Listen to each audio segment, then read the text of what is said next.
All right, the moment of truth is here. It's been a few days. I've had a few people asking me, when is the second part of this video coming? I made the biggest trade of my life. In part one, if you haven't already seen it, I showed the cards that I'm trading. And before even seeing what I was trading for, I had people telling me I was crazy because I traded Sachin's earliest card. I had one guy telling me not to call him Sachin anymore, should call him Sachin.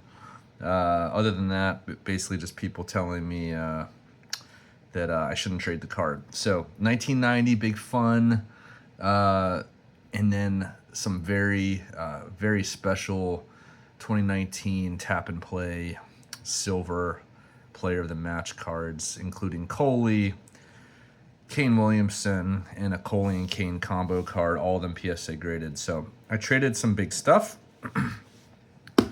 We're about to figure out why. It's a little box. I don't know if it looked bigger before I put my hand on it. This is a little box. There's also some cards underneath here. You know what? Let's keep the suspense going. The box goes over here. Here it is. Part one of the reveal.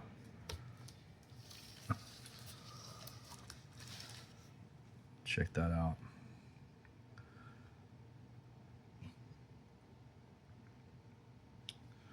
The 1928 Hoadley set.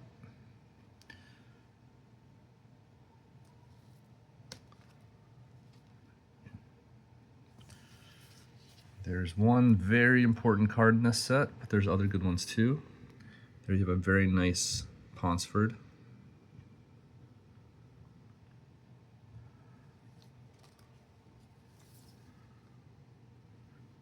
And you'll notice there's two different back orientations. I know some people try to collect one orientation or the other to complete a set, but this one is a mixed orientation, so you can see all the fronts are facing the same direction, but the backs, this one's facing to the right, this one's facing to the left. So a couple of these facing to the left, most are facing to the right.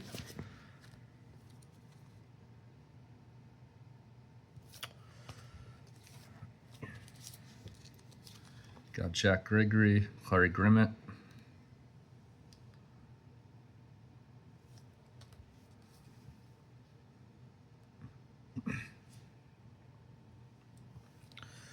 And then I've heard that this might be maybe the rarest card in the set, second most valuable, and that is the Schneider. I don't know a lot about his story, but I think he passed away right around the time that this tour was happening, if that's correct. I might be off there. Apologies if I got that wrong. I will actually do some research after this. So that is some good stuff. These are very rare cards. The Hoadley set is one of the most popular cricket sets ever made. And there's one specific card that I have been wanting, chasing, dreaming of for years. And I believe, if things go as expected, that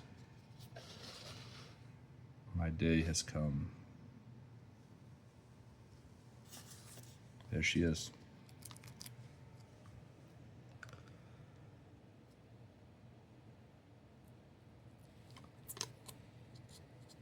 There she is. I will refrain from making comments about PSA and the way that this was holdered. Just leave it at that. But for being a PSA 1, which is a poor condition, I think this is a pretty good example. I don't see any major creasing, or any creasing really. Definitely grubby.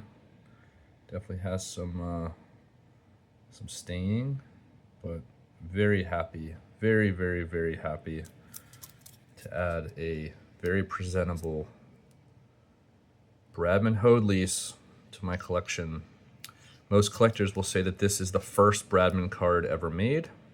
This was made in Australia. I think I mentioned that earlier, but the Hoadley set from Australia, issued before the 1928-29 series, probably his first ever card. The second card would be the Ogdens, which is a 1928 issue. And then most likely 1929 was the Wills and the McNivens, all made for this series. And I think maybe the Moros would be the fifth, which would have been 1929 or 1930. Woo!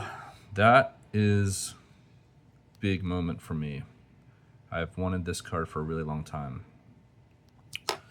And there was some back and forth. This was the main thing that I was chasing. And during the trade, there was some back and forth about how to make the deal even. And the guy I traded with really wanted a... he really wanted the PSA graded Coley and the pair.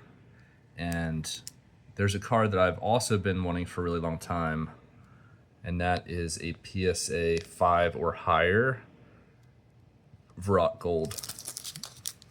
And this is a really tough card to get above a 2. I have tried really hard to get something above a 3 for a long time.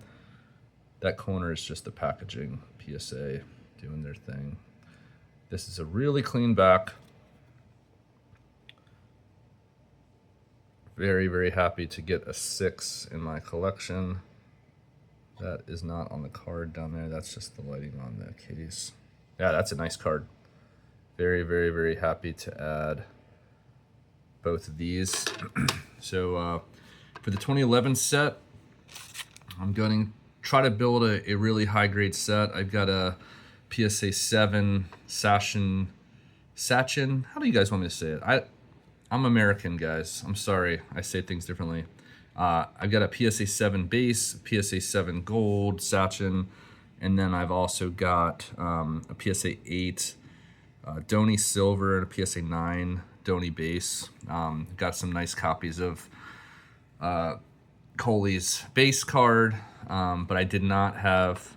I actually have a CGC 4 and a PSA 3 Coley Gold. So this one was definitely needed for my PSA 6 and up set that I'm building. So was really happy to add this for that set. And again, if you would have asked me 4 or 5 years ago, hey, what's the #1 card you dream of? It's this one. If you would have asked me 3 years ago, it's this one. 2 years ago, it's this one. And I was getting kind of discouraged because there was 1 or 2 that I thought I might have a chance at, didn't get them. So this definitely feels like makes my Bradman collection feel a lot better. So there it is. There's the trade. Now we're gonna have some people, I'm sure, saying that I got a good trade here. Other people saying I didn't. I think that the guy I traded with also probably will have people saying the same thing. And I think that we both felt a little uncomfortable with the trade. We both knew that we were giving up some grails to get some grails, and it's hard to know, is it a perfect trade? Is it even?